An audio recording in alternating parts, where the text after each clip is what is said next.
સાહેબ જેણે જેણે અર્થની ચિંતા ચતુર્ભુજને સેવીને કર્યું, દ્વારકાધીશને ઈષ્ટ બનાવીને જેણે એની અર્થ ચિંતા ગઈ,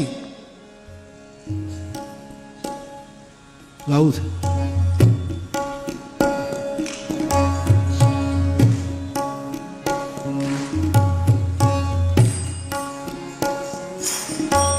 એક તાળી.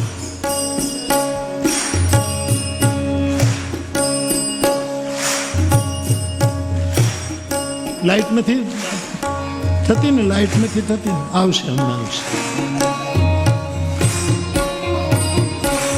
મારી હુંડી સ્વીકારો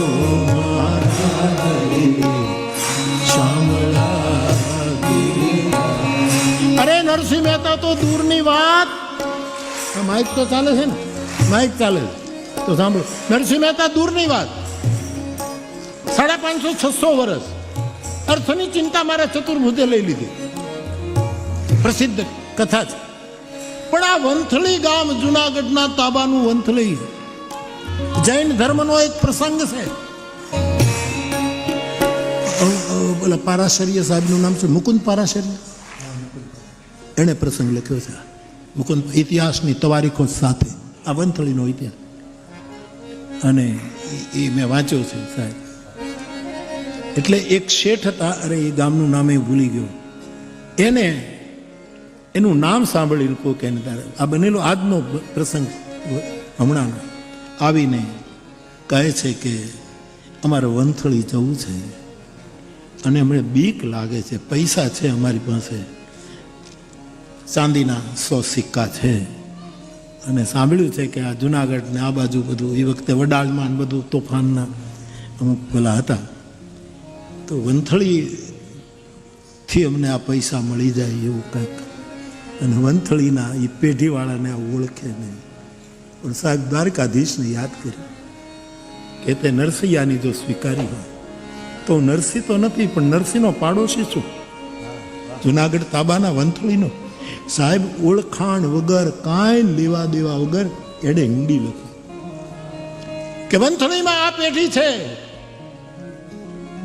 પેઢીદારનું આ નામ છે, મારો કાગળ આપજો, મારી ઊંડી સ્વીકારશે પછી હું મોકલી આપીશ. ઓહો, કેવી શ્રદ્ધા, કાંઈ ઓળખાણ નહીં, એવો વિશ્વાસ રાખીને એવાને મિત્ર બનાવો કે કાંઈ ઓળખાણ ન હોય તો એ આપણી ઊંડીઓ સ્વીકારી લે. સાહેબ કાગળ ગયો છે વંથલી,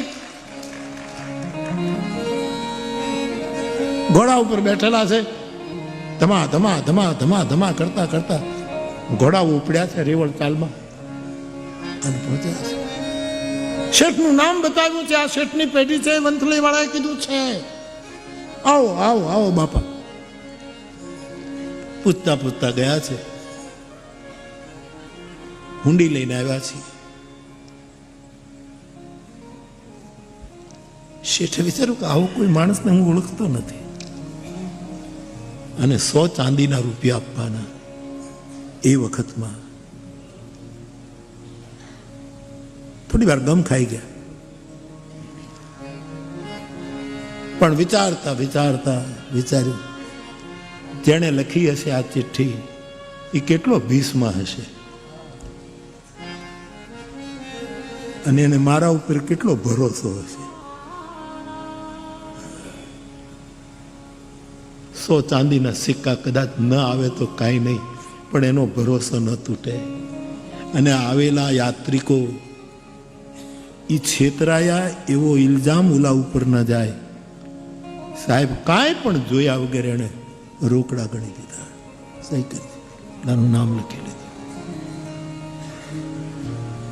1 વર્ષ વીતી ગયું, વંથલીથી કોઈ ટપાલ ન મોકલી. સરનામું તો હતું કે આપ કોણ, યાત્રાળુને મોકલ્યા હતા, મેં તમારી ઊંડી સ્વીકારી લીધેલી. પત્ર ન લખ્યો. પહેલો વેપારી જેણે લખી હતી એ વિચાર કરે કે શું થયું હશે, મેં તો એમને લખી નાખ્યું. પેલાને પૈસા મળ્યા છે, મળ્યા હોય તો આપ્યા કે ન આપ્યા, કેટલા આપ્યા, મને કોઈ જવાબ નહીં. અને સાહેબ 1 વર્ષ પછી પાછા એ જ યાત્રાળુ જુનાગઢની યાત્રાએ આવ્યા.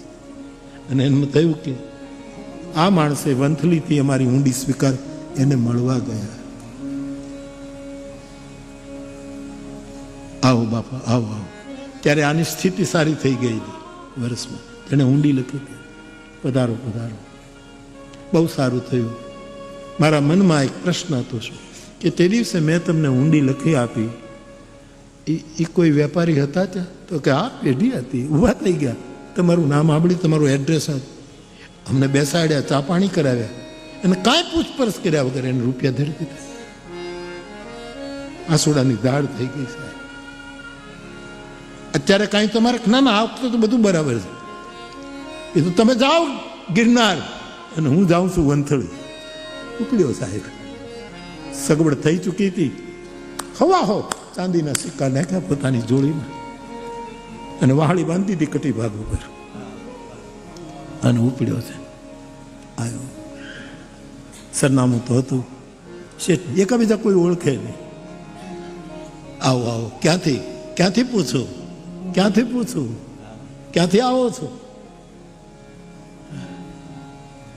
બાપજી, આ તમારા મારી ઊંડી સ્વીકારી હતી ને, આ ગણી લો. ઓ, 1 વર્ષ પહેલા આપે ચિઠ્ઠી લખી? તો કે હા, મેં લખી હતી. પણ શેઠજી, એક વસ્તુ બતાવો કે તમે ઓળખતા નહોતા અને મેં ખાલી એમને વિશ્વાસ રાખીને મૂક્યું અને તમે આ સ્વીકારી લીધી. ગિરનારની છાયામાં રહું છું ને, આ દાતાર હોય કે દત્ત હોય, બધાની ઊંડીઓ સ્વીકારે છે. અને એ તો દેવતા છે, પણ એનો એક નાગરો જો ઊંડી લખે ને ચતુર્ભુજ દ્વારકાધીશ સ્વીકારતો હોય તો આટલું આપણે ન કરીએ? મેં સ્વીકાર.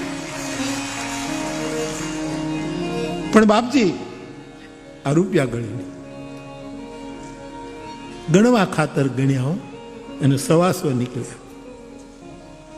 પહેલી વસ્તુ તો એ છે, વડીલ, આપણે ઓળખતા નથી એકાબીજાને, પણ 100 નથી લેવા ને 125 તો લેવાય જ નહીં, નથી લેવા. બહુ આગ્રહ કરેલો, પગે લાગે, મારી આબરૂ રાખી તમે બાપ, નહીં મારાથી ના લેવાય. મને એમ થયું કે કેટલું ભીંસ હશે ને કેવો ભરોસો છે. મેં ભરોસાના નામે આ ઊંડી સ્વીકારી છે. 2 જણા વાદે ચડ્યા, ગામ ભેગું થયું. અને ભરોસા અને ભીંસ હોય ને, એમાં ભીડ કોઈ દી ઉકેલ ન લાવી શકે. એ વ્યક્તિગત હોય છે. ભીંસ પણ વ્યક્તિગત હોય અને ભરોસો પણ વ્યક્તિગત હોય. એમાં ભીડ ભેગી કરવાથી કોઈ, એ તો વીખી નાખે, ભીડ તો વીખી નાખે બધું. હા, આવું કરાય નહીં, આમ કરવા જઈએ તો આમ જ થાય. ઓહો, શિખામણા. ગામ ભેગું થયું. સજ્જન માણસો 2-5 જણા ઉભા રહ્યા, આનું નિરાકરણ. પેલો કહે કે નહીં, તમારે લેવા જ પડે. પેલો કે હું લઉં નહીં. આજ મારી પેઢી ધન્ય થઈ ગઈ. આજ હું ધન્ય થઈ ગઈ. મને તો હોણોય નથી આવ્યું કે મેં 100 રૂપિયા કોઈને આપ્યા હતા ચાંદીના. 1 વર્ષ થઈ ગયું. અને પછી એમ નિર્ણય થયો છે, 2 જણાએ જતું કર્યું અને એ 125 એ વખતના ચાંદીના સિક્કા 2 જણાએ વચ્ચે મૂક્યા અને ગામમાં મંદિર બન્યું. એમાં તે મંદિર એક ધર્મ. તો મારી ઊંડી સ્વીકારો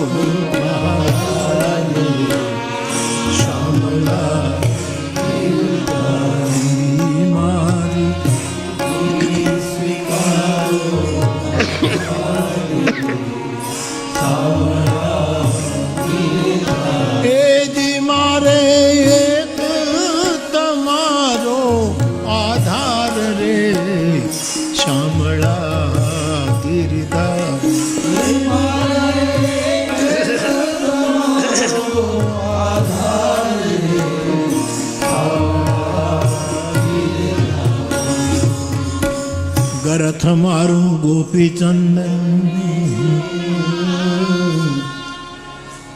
અને કંઠે તુલસીની. ગરથ મારું ગોપીચંદન વળી તુલસી હે મનોહાર. સાચું નાણું મારે શામળો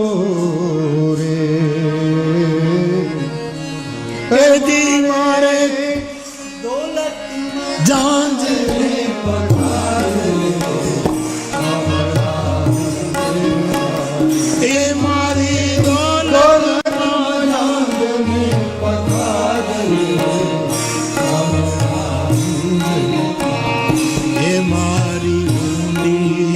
તારો મહારાજ રે શામળા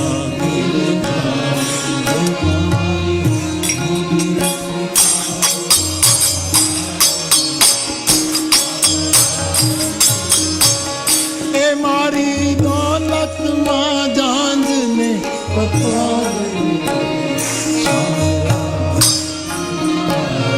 હે મારી હુંડી શ્રી